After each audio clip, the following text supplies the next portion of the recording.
I'm going to share a little bit about my infertility story today, since it's National Infertility Week, but yeah.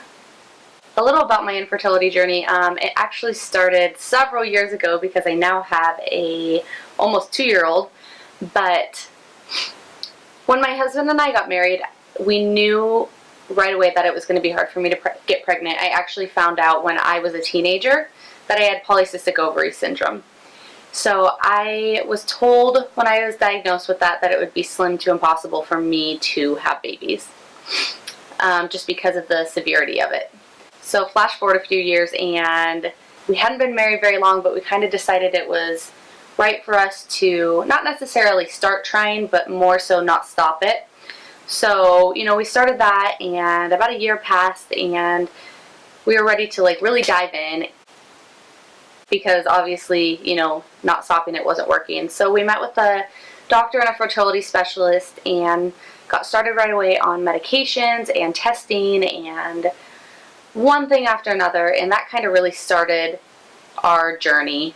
We started on medication, just the normal dosage of it. We did about 3 months of that, and nothing was happening. I wasn't ovulating, I wasn't responding to the medication, nothing was working. So they bumped us up to double for a month, same thing, nothing. And then to triple, same thing, nothing. I did triple dosage for 4 or 5 months and went in for blood work and testing, and it just, nothing was working. A little about how the medication works is you start this medication on certain days of your cycle. You take it for 5 days, and then you take ovulation tests for another 5 to 7 days, and then after that, on day 21 of your cycle, you go in, you get blood work, you cross your fingers that you ovulated, and maybe you missed it on the at-home ovulation kits, and then you wait another week to go get more blood work done to find out if you were pregnant.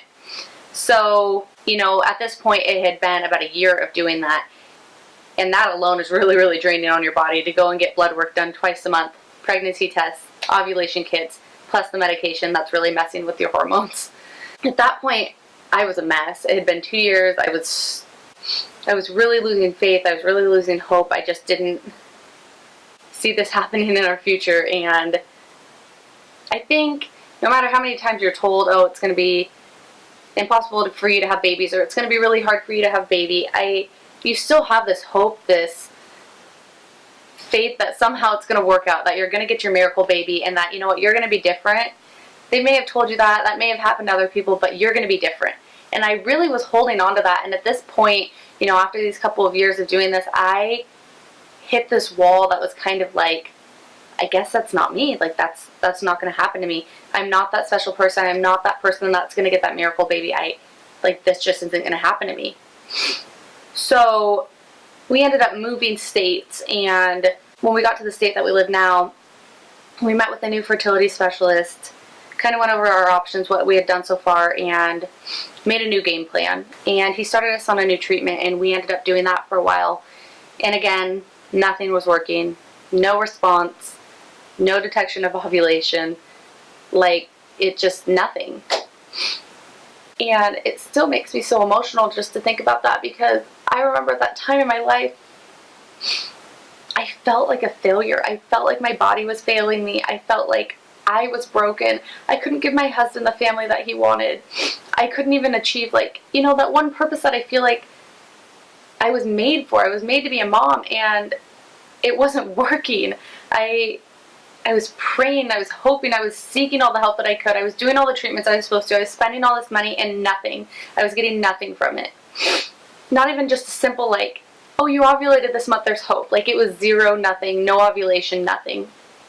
So I felt really, really defeated at that point. And I think one of the things that I really regret not doing is keeping track and documenting our fertility journey just a little bit more. Just because it was something really hard that I went through, and it would be nice just to look back and kind of see how far we've come, and that you can do hard things. But anyways, so, we continued these treatments. It had been several years, nothing, and we went in to meet because we were going to do a round of IUI.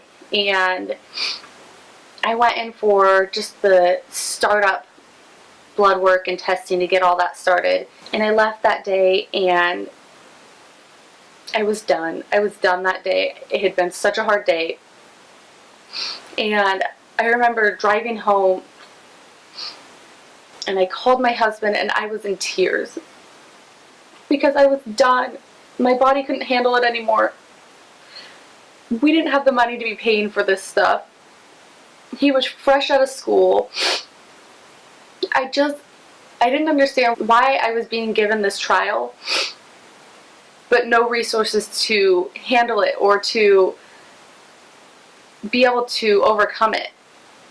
And I called him hysterical. I pulled over to the side of the road and I just talked to him for a minute, and I remember hanging up the phone with him, and it sounds silly, but I started praying and I was angry. I was so angry with God that day.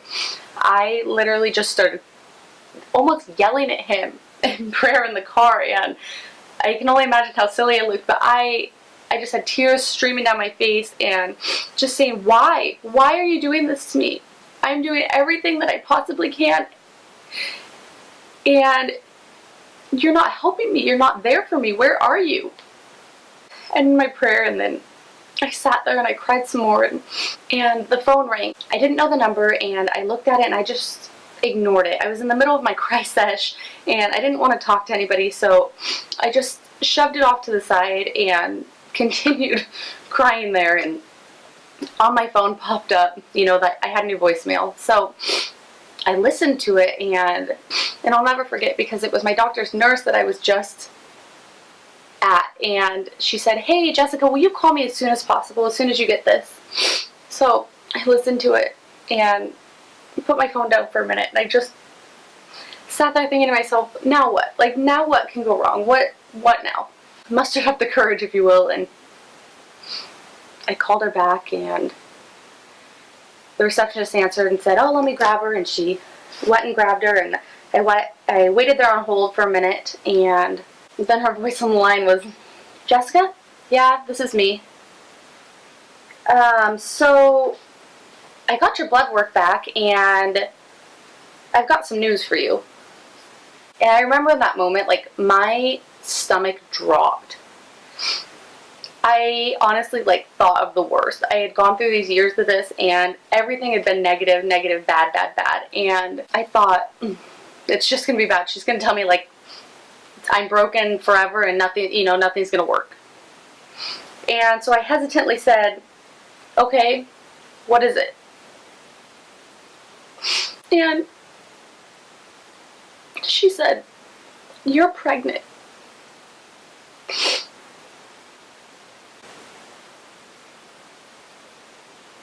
I had no words. Literally no words. I started sobbing. This time though, happy tears.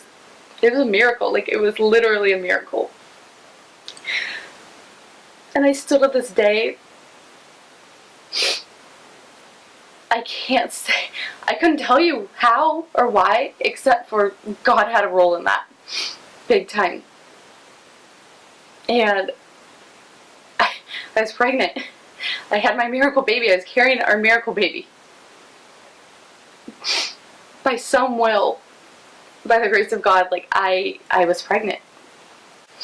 And, 9 months later, we had the most beautiful baby girl.